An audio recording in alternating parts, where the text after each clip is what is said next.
Hello everyone, in this video we are going to look at what the rank of a matrix is. But before that, we must first look at what a basis means.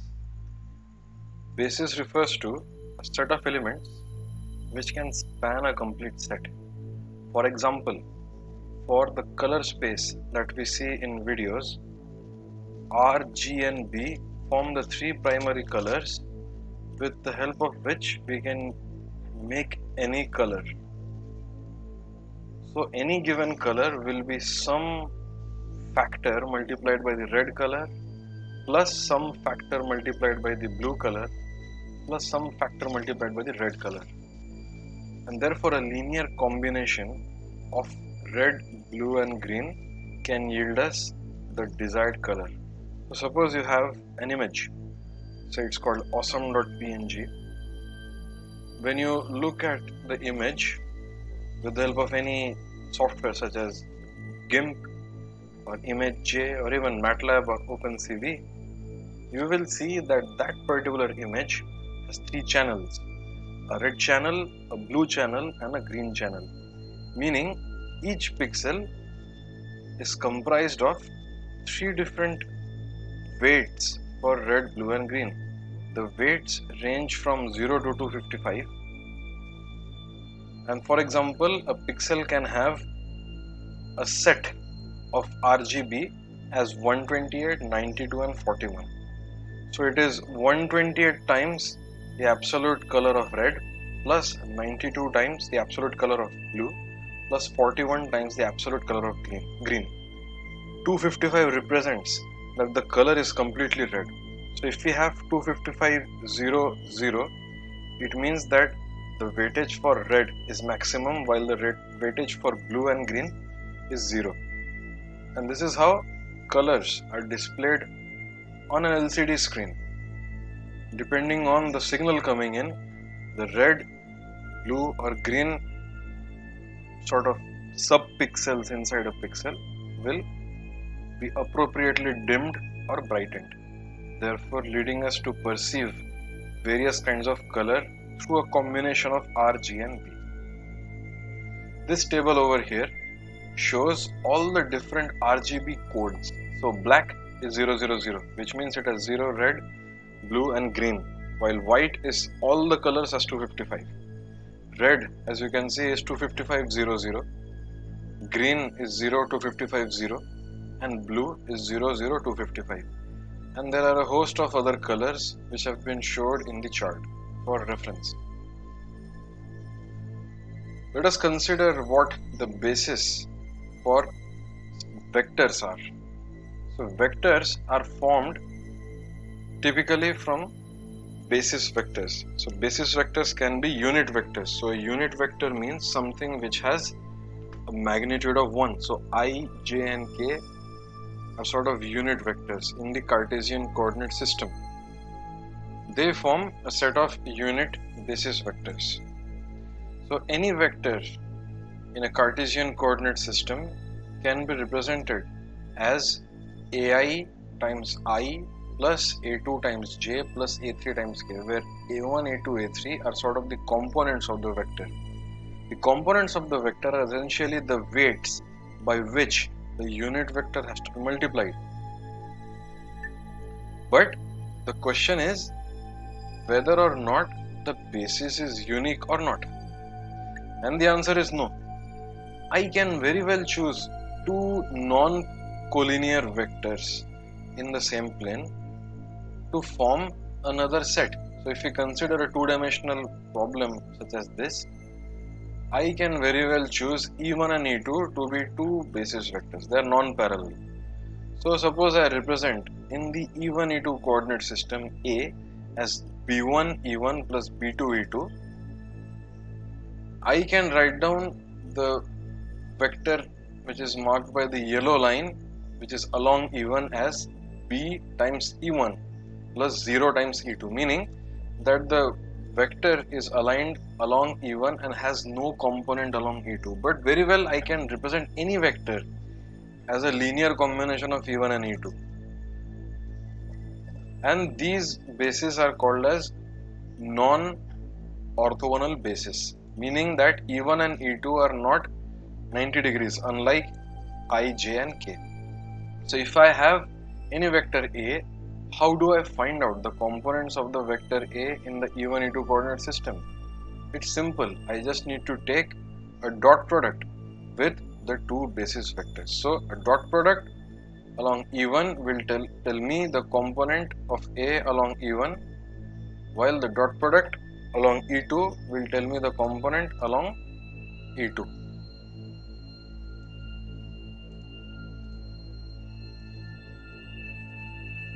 So the elements of a basis set are necessarily linearly independent, which is to say that if I consider the RGB example, I cannot construct blue color from R or G or any linear combination of R and G.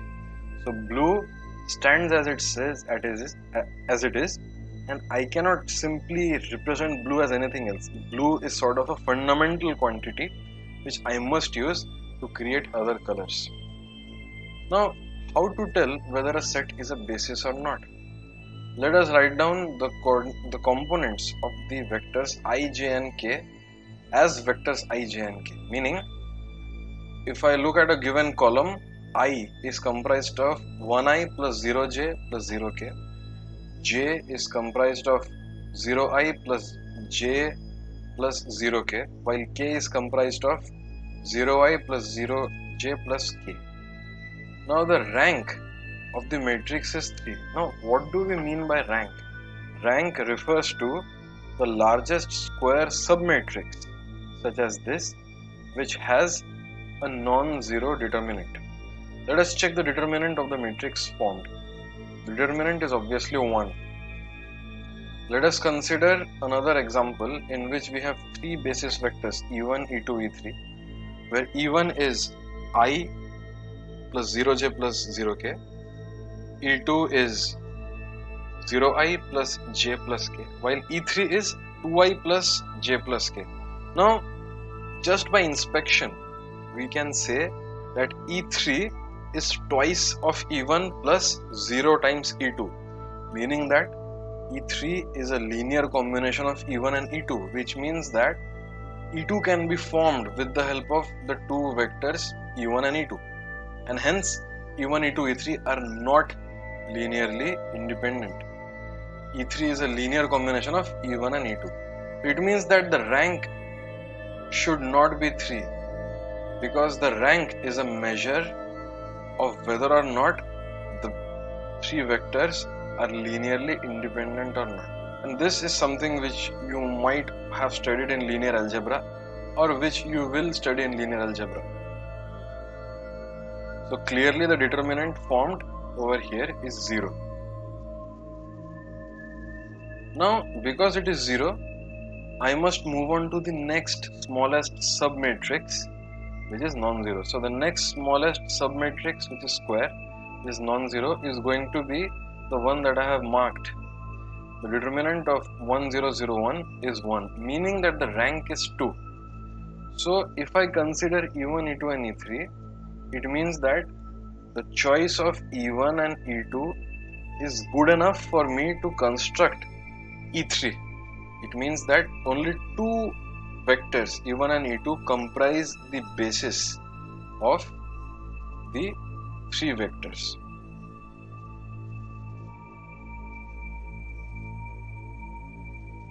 And we have discussed already that E3 is nothing but a linear combination of E1 and E2. Let us consider another example, E1, E2, E3 as shown. Let us find out what the rank of the matrix is. Even before starting by inspection, because the k column is completely 0, the determinant formed from this will have to have a 0 determinant. The determinant of this particular matrix, in which one particular sets of columns are equal, they must be 0.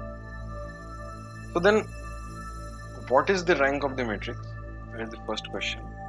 And for a 3D basis, we know that the determinant has to be non-zero.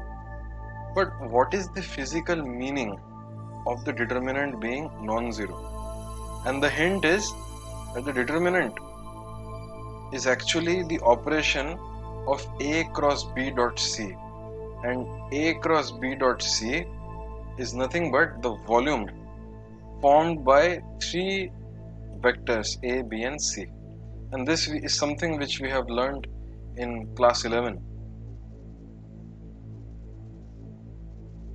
Let us consider the matrix A as shown on the screen. The question is, what is the rank of A? Now A is a matrix of size 3 cross 4, so the smallest square submatrix that we can form will be 3 cross 3. Let us choose the first three columns and try to find out what the determinant will be. So determinant of this is 1 times minus 2 plus 1 times 8 minus 6, and it boils down to 0, which means that the three column vectors are not linearly independent. It means that there must be some vector which can be represented as a linear combination of two other vectors. Let us see why. It is clear through inspection that the first column is equal to the sum of the second and third columns, which is to say, if I write down the first column as A, second column as B and third column as C, A will be equal to B plus C, which is nothing but a linear combination with weights equal to 1. Let us choose the second, third and fourth columns of the matrix A. Again, the determinant as shown on the screen is equal to 0, which means that again there must be some column vector which can be represented as a linear combination of the two other column vectors, because had the rank not been 0, all the three columns would have been linearly independent, but it is not the case. And we can see by inspection that the first column is equal to the second column minus the third column and half of this operation. So basically half times the second column plus half, minus half times the third column. So it means if I call the first column as A, second column as B, third column as C, A will be equal to half of B minus half of C, which is nothing to say that it is in fact a linear combination with weights equal to half and minus half. Let me copy the matrix A over here. Let me choose the first, third and fourth columns and see whether the determinant is non-zero or not. Once again, the determinant is found out to be 0, but I leave it as an assignment for you to find out how you can show that whether one of the columns is a linear combination of the other two columns. So all 3 cross 3 matrices have 0 determinants. I request you to find out the last matrix which we have not considered. There is one more 3 cross 3 matrix that we can form, but now let us look into 2 cross 2 submatrices. So let us consider the matrix as marked, so 1 1 2 0. The determinant of this is obviously equal to minus 2, which is not equal to 0, meaning that the rank of A is equal to 2, and the basis vectors are the two columns from which we have chosen to find the determinant. So 1 2 4 is the first column and 1 0 1 is second column. So now whatever we have discussed so far ensures us that because the rank is 2, there are two independent vectors which can allow us to construct the entire set of vectors that we have been given, that is the columns of A.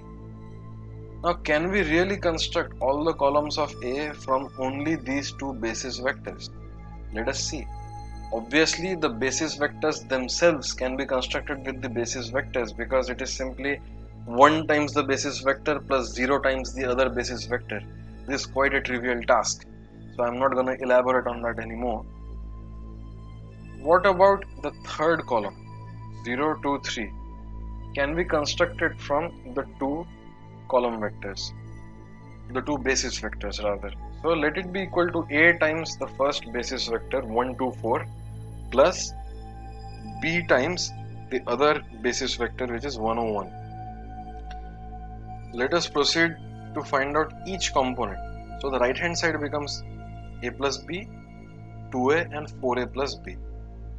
Now if we equate each element of the left hand side vector and the right hand side vector, we obtain a plus b equals 0, 2a equals 2 and 4a plus b equals 3. If we solve for this linear system, we find that b is equal to minus 1, a is equal to 1. Now because we have only 2 unknowns and 3 equations, the third equation has to be consistent with the solutions that we have already found out. So if we plug in the values of a and b, we obtain 4a plus 3b is in fact equal to 3, which means that the equations are consistent. And thus the third column vector is 1 times the first basis vector minus 1 times the second column vector. Let us do the same procedure for the fourth column. So minus 2, 2, 2 is equal to, suppose, a times the first basis vector plus b times the second basis vector. The RHS becomes the column vector a plus b, 2a and 4a plus b. Then we equate each component of the left hand side column vector and the right hand side column vector to obtain minus 2 equals a plus b, 2 equals 2a and 1 equals 4a plus b. And the solution for a and b from the first two equations are a equal to 1 and b equal to minus 3. If we plug in these values into the last equation, we do see that the left hand side and right hand side are consistent, meaning the solution is correct. And thus, because the rank was 2, we are comprehensively able to show that two vectors whose ranks are whose determinant was non-zero, but that is which formed the basis, is indeed able to span the entire set of vectors that was given to us. The meaning of the rank of a vector is of a matrix is pretty clear. It gives us how many basis vectors there are. So if rank is equal to 3, it means there are 3 basis vectors. If the rank is 2, it means there are 2 basis vectors. If the rank is 1, it means there is only 1 basis vector.